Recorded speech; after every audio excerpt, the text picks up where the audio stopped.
Staying up to date with the myriad of subtopics in the defense domain can be a daunting task. Equipment is bought and sold every day, security situations can shift at any moment, and defense technology is constantly innovating. As Africa's leading defense news portal, DefenceWeb aims to bring you the latest updates on African defense, the South African National Defense Force, and the defense industry. My name is Jason Kranja, and welcome to the DefenceWeb podcast. In this week's edition, we will look at the criticism over the construction of a US military airbase in Niger, Germany exporting a submarine to Egypt, Jordan supplying UAVs to Libya, and Nigeria taking delivery of tanks and other heavy weapons. Closer to home, we look at the new chief of the SA Army, a medical evacuation off the South African coast, and the latest of the South African National Defense Force and local defense industry responding to the coronavirus pandemic. In African defense news, the US military's Inspector General has criticized flaws in the construction process of the US Air Force's Air Base 201 in Niger, with the new report saying safety standards may have been compromised, amongst other issues. A US Department of Defense Inspector General report was released in redacted form on 31st of March. Its aim was to determine whether the US Air Force effectively planned, designed, and constructed Air Base 201 in Niger to provide airfield and base support infrastructure in support of US Africa Command operations. The US Air Force began operations from Air Base 201 in Agadez, Niger, from August 1st, 2019. Approval for the $110 million base, 2,200 acres in size, was given by the Nigerian government in 2014. Construction began around 2015, with pace accelerating from 2016 onwards. In 2017, camp facilities expanded and hangars were erected. However, due to its relative remoteness, sparse infrastructure, and difficult conditions, the project fell a year behind schedule and $22 million over budget. Air Base 201 hosts armed and unarmed MQ-9 Reaper UAVs for counter-terrorism and surveillance strikes, as well as C-130 logistic flights. The runways can handle aircraft as large as C-17 Globemaster III strategic transport. The new Department of Defense report said US AFRICOM and the Air Force did not effectively plan, design, and construct Air Base 201 in Niger to provide airfield and base support infrastructure in support of US AFRICOM operations. The reports identified several problems, including the Air Force building runway shoulders without congressional authorization when it submitted a form to Congress that excluded runway shoulders in the project scope. US Air Forces Africa significantly underestimated the project cost, which created risk that the Air Force would not complete the military construction project. The German government has allowed ThyssenKrupp Marine Systems, TKMS, to deliver a submarine to Egypt. TKMS has so far delivered 3 Type 209 class submarines to the North African nation, out of 4 that are on order. Minister for Economic Affairs, Peter Altmaier, announced the decision of the Federal Security Council late last month to the Bundestag's Economic Committee in a letter that was made available to the German press agency. TKMS launched Egypt's 3rd Type 209 class submarines for the Egyptian Navy at a ceremony in Kiel, Germany in May 2019. The new Type 209s will most likely replace the Egyptian Navy's 4 elderly Romeo-class vessels delivered in 1983-84. Egypt is a large customer for German military hardware, ordering 802 million euros worth of equipment in 2019. However, German exports have been controversial due to their concern over human rights issues in Egypt and Egypt's support for countries like Saudi Arabia, which is involved in conflict in Yemen. Mohammed Siala, foreign minister in the government of Prime Minister Fayez al-Sarraj, has accused Jordan of supplying Chinese-made unmanned aerial vehicles to Khalifa Haftar's Libyan National Army. Siala, on behalf of the Government of National Accord, said in a letter to the United Nations Security Council that foreign nations are supplying weapons to the rival Libyan National Army in violations of the arms embargo. One of the aircraft being used in the war against Tripoli and the cities of western Libya is the Chinese Wing-Long drone, which Haftar recently bought in from Jordan, he wrote. According to available information, the drones were sold to Libya for the purpose of protecting the country's frontier. However, having been delivered to Haftar's forces, they are now being used outside its borders in a clear violation of Security Council resolutions. Nigeria's military has taken delivery of VT-4 main battle tanks, SH-5 self-propelled howitzers, and other equipment from China in an effort to strengthen its land forces in the battle against Boko Haram militants. The equipment was acquired from China's Norinco after being ordered last year under an apparent $152 million contract. The equipment was unloaded on April 8th and included VT-4 main battle tanks, SH-5 105mm self-propelled artillery, among other items. Nigerian Army Chief of Police and Plans, Lieutenant General Lamidi Adeosun, said, "The process of acquiring this has been on for some time, but thank God they are coming in now. From this, you can see how serious the federal government of Nigeria is in making sure that the Nigerian army is not only equipped, but contains problem of insecurity we are having across the country. This is being tackled with trained personnel and required equipment. What you are seeing here is just the tip of the iceberg. Others are still coming, but it is very important that we all see that both the military and the government are really very serious to tackle the security problems across the country." Adeosun said the delivery from China includes main battle tanks, light tanks, and 2 types of artillery. He added that personnel have been trained in China to operate the equipment. According to Nigerian media, 17 vehicles were offloaded, including VT-4 main battle tanks and ST-1 light tanks. Photos confirm the VT-4 and SH-5 vehicles were delivered.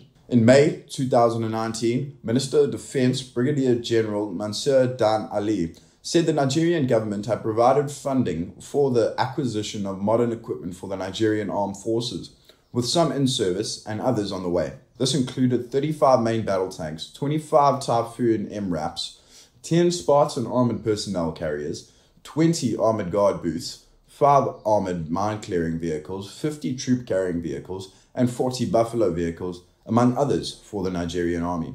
In addition, 4 ships, 182 rigged hull inflatable and Epinol boats, 4 inshore patrol craft, 2 STAN patrol vessels, and 1 helicopter were procured for the Nigerian Navy. The Nigerian Air Force has benefited from the acquisition of 25 fixed-wing aircraft and 12 helicopters, Dan Ali said at the time. By far, the majority of the national lockdown effort is focused on South Africa's urban areas, while there are warnings about the impact any spread of the coronavirus could have on thinly populated rural areas. As the site of national food production, rural areas are important contributors to the health and well-being of the fellow South Africans.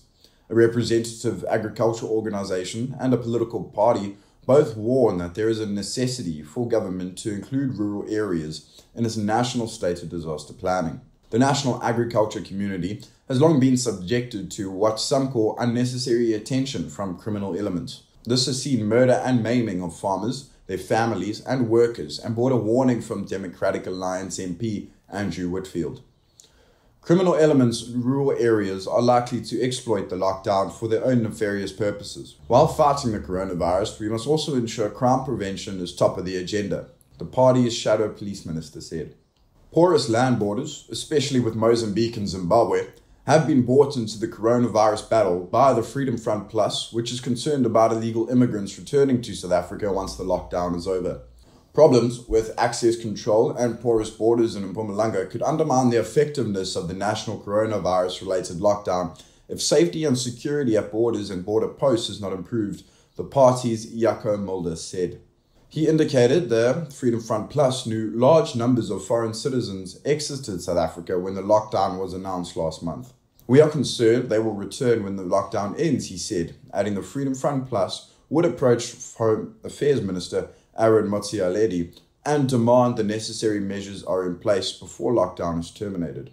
This has to be done to stop illegal immigrants returning to South Africa, he added. South Africa's land borders have long been an easy route into the country for cigarette smugglers supplying the illegal market, estimated by the Tobacco Institute of SA last year to have accounted for half of national cigarette sales. Cigarette smuggling is a concern for the country's tobacco manufacturers, especially during lockdown. British American Tobacco SA warned smokers are likely to buy from underground traders selling illicit products during the lockdown period. The company was reported as saying this would be a setback to recent successes in clamping down on the illicit tobacco trade. In a statement, BATSA voiced concern about the lifting of restrictions on cross-border, non-essential freight. This could open the door for illicit tobacco to enter South Africa. The South African Revenue Service is reported as saying 2019-2020 revenue collection included 137 billion rand in taxes on cigarettes and other tobacco products. Since announcing upgrading and erection of 40 kilometer of fencing either side of the Beit Bridge port of entry on March 25th, there has been no word of progress from the Department of Public Works and Infrastructure. Minister Patricia de Lille indicated erection of the fence was a key intervention to improve control at the only land port of entry between South Africa and Zimbabwe. And in South African National Defence Force news, Lieutenant General Lawrence Khulekani Mabata was on Thursday, 9th of April, named SA Army Chief, taking over from Major General Manikis Dukhuda, who was acting following the death of Chief Designate Lieutenant General Thabiso Colin Makosi earlier this year. The Department of Defense statement has it that approval was granted for the appointment and promotion of Major General Lawrence Khulekani Mabata to the substantive rank of Lieutenant General with effect from 8th of April 2020 in the vacant post of Chief of the South African Army. Prior to being named Chief for the largest service in the SA National Defence Force, Mabata was General Officer Commanding Training Command. Prior to that, he served as the GOC of the South African Military Academy between 2012 and 2017. Following a year-long stint as SA Army Gymnasium Officer Commanding between 2011 and 2012. Mabata's CV included a 4-year period as Personal Staff Officer to the then SA Army Chief, Lieutenant General Solly Schalke, now SANDF Chief, between 2007 and 2011. His SANDF career started with integration in 1994, when he was named Provincial Integration Officer for MK and SO2 operations as part of Northern Cape Command Ops Room. Appointments after this included Company Commander of 3rd SA Infantry Battalion, SO1 integration at Army HQ, and then after transferring to Defence HQ, he became SO1 Counterintelligence Administration and Logistics at Defence Intelligence. He also served as ex-Fiber SO1 Operations Counterintelligence in 2002, Defence Intelligence Liberty House. Schalke congratulated Mabata on his promotion and appointment. Top SA National Defence Force brass, including the Chief and Chaplain General on Wednesday, 8th of April, called on soldiers deployed in support of the nationwide coronavirus lockdown. Headed by General Solly Schalke and Reverend Mamwabisi Andrew Jamangile, the first port of call for the high-level SANDF group was to a number of roadblocks around Pretoria where soldiers are deployed in support of law enforcement agencies. This was scheduled to be followed by a morning parade and prayer session at Reserve Force Unit Shwane Regiment behind SA Army Headquarters on the western side of the Pretoria CBD. The aim of the visit, according to a statement, is to engage with soldiers with the intent to boost morale and strengthen their steadfastness in supporting government efforts to curb the spread of the COVID-19 virus and to ensure citizens are and feel safe during the COVID-19 pandemic. A day earlier, Jamangile visited Joint Tactical Headquarters at Doornkorp, south of Johannesburg. Talking to 21st SA Infantry Battalion soldiers, Jamangile reminded them they are not under police command but are deployed in support of the police. The utilization of soldiers in support of police anti-crime operations on the Cape Flats was set to finish at the end of March. Indications are from 10th SA Infantry Battalion are still deployed, but now as part of the national state of disaster. Without confirmation from the Corporate Communications Directorate of the SA National Defence Force or the Joint Operations Division, Defence Web sources report Western Cape Provincial Joint Operations as saying soldiers will remain in 9 areas of the Cape Flats, apparently until the end of June. The source said soldiers are now on lockdown duty, not to be confused with their original deployment, Operation Lockdown.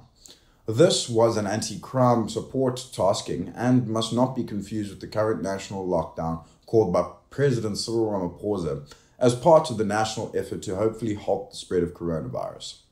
A SA Army Infantry Formation Warning Order issued before the national coronavirus lockdown points out the Mafeking-based 10th SAR Infantry Battalion is short-staffed due to Operation Corona and Operation Lockdown commitments. The Zeerust-based 2nd SA Infantry Battalion and the SA Army Specialist Infantry capability in Potchefstroom will, in all probability, augment 10th SAR. Another potential personal source is 10th Artillery Regiment, according to the order.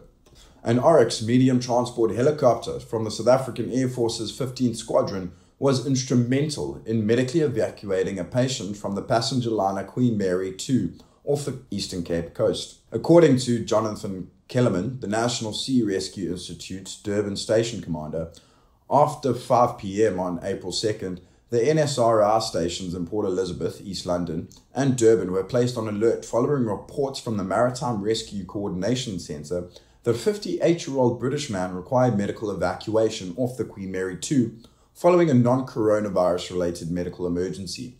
The vessel had left Durban less than 24 hours before after taking on previous provisions and dropping off 6 people. A Western Cape Government Health Emergency Medical Service duty doctor has spoken to the ship's medical team and it was deemed necessary for the patient suffering from chest pains to be evacuated to a hospital as soon as possible.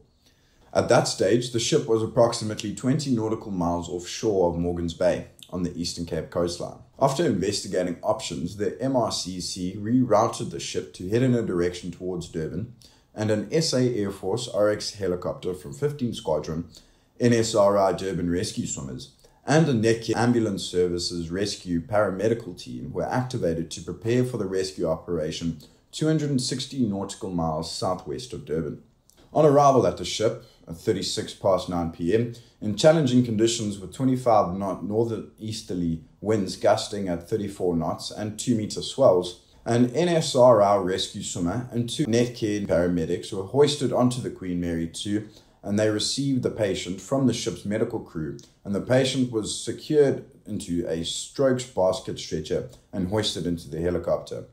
The NSRI said he was airlifted to a hospital in Durban, arriving at the hospital at 38 past 11 p.m. for further medical care. And in defense company news, an undisclosed sub-Saharan African country has ordered Flying Fish aircraft-mounted signals intelligence systems under an urgent operational requirement. Horizon Technologies announced on 1st of April that the Flying Fish order is worth more than £500,000, with the units to be delivered as soon as possible. Horizon Technologies CEO John Beckner stated, "Thanks to our COVID-19 preparations, which started earlier this year, and most importantly the resilience of our UK-based supply chain in these difficult times, we will be able to deliver these new Flying Fish systems on time." The Flying Fish system is flying on numerous intelligence, surveillance and reconnaissance aircraft around the world. This includes daily missions for NATO, Frontex and many international customers. Horizon Technologies calls the Flying Fish the world's most advanced airborne satellite phone monitoring system. The UK-based company has been producing Flying Fish since 2012 and has fitted the system to more than 40 platforms, including unmanned aerial vehicles and low Earth orbit satellites. The Flying Fish naval system can be fitted to surface ships, submarines and other platforms. The technology part of defensing technology conglomerate Denel has mobilized expertise and resources to design and develop medical ventilators in support of the national campaign to combat the spread of the COVID-19 coronavirus. Denel Chief Executive Danny du Toit said Denel Aeronautics and Denel Dynamic Engineers are working around the clock on Project Sabella. We are heeding the call in partnership with other state-owned entities, research bodies and companies in the medical technology sphere. The project is still in its early stages, but we're optimistic this local initiative will help to alleviate the dire need for medical ventilators required in numbers at public hospitals and private hospitals, he said in a statement. We are proud to respond speedily and positively to a Department of Public Enterprises request to drive the ventilator project. As a state-owned company, we are committed to utilizing our skills, technologies and expertise in support of the national objectives, including combating the COVID-19 pandemic on our doorstep. A task team with expertise from Denel, Arms Corps, ESCOM, the Council for Scientific and Industrial Research, and others is investigating designs and looking to produce a prototype local ventilator.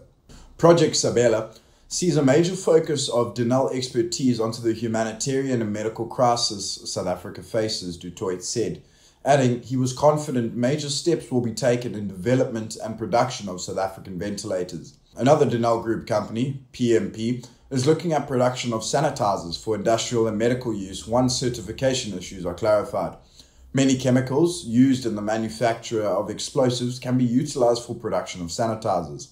Denel Land Systems are looking at options to convert Caspers into field ambulances, said Du Toit. Rheinmetall Denel Munition will produce artillery charges worth more than $80 million for an international customer which ordered several 100,000 tactical modular charges. Rheinmetall on 7th of April said the order was booked at the end of March with delivery set for 2021. Made by Rheinmetall Denel Munition, tactical modular charges are designed to propel 155mm artillery shells.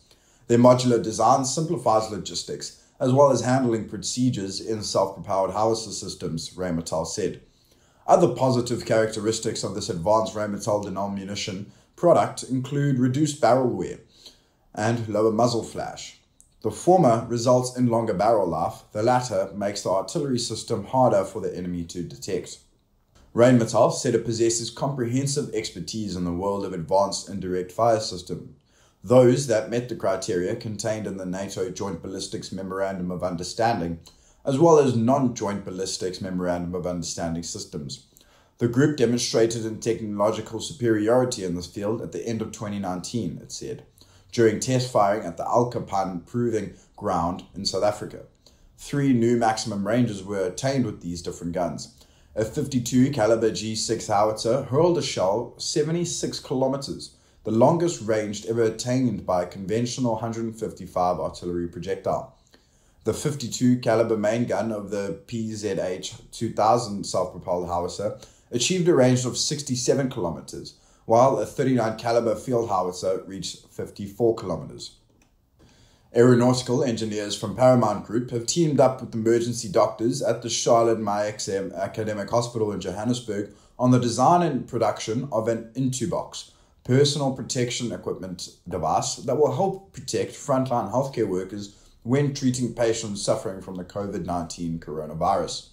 Responding to the call of South African President Cyril Ramaphosa, who urged the public and private sectors to join forces in the fight against COVID-19, Paramount Group said it has pledged its support for the country by making available its resources, from aircraft for the delivery of medical supplies to its manufacturing facilities and highly skilled engineers and technicians for the production of medical equipment.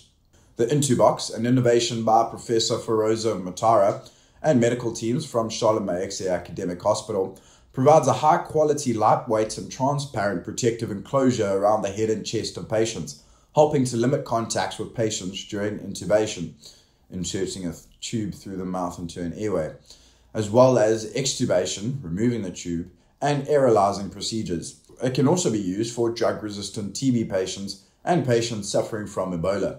Matara told Time Select she and her team came up with the idea, but with sponsorship from First Rand, Spire and Paramount Aeronautical Engineers, the team was able to modify it and get it off the ground.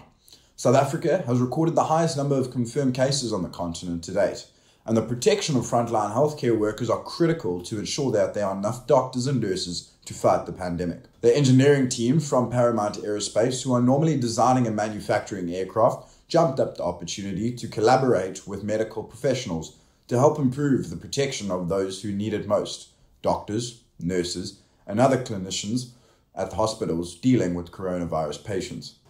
Following the successful development of a number of prototypes, Paramount has started production of 500 Intuboxes destined for Charlotte Max Hospital and other hospitals in Gauteng. The Intuboxes have been designed to be collapsible and foldable, allowing for ease of deployment, transportation, and storage. Please like and subscribe to our YouTube channel, our daily and weekly newsletter, and our other social media platforms if you enjoyed the podcast. Leave your comments below. Thank you for watching. Stay safe during the lockdown, and we'll see you next week.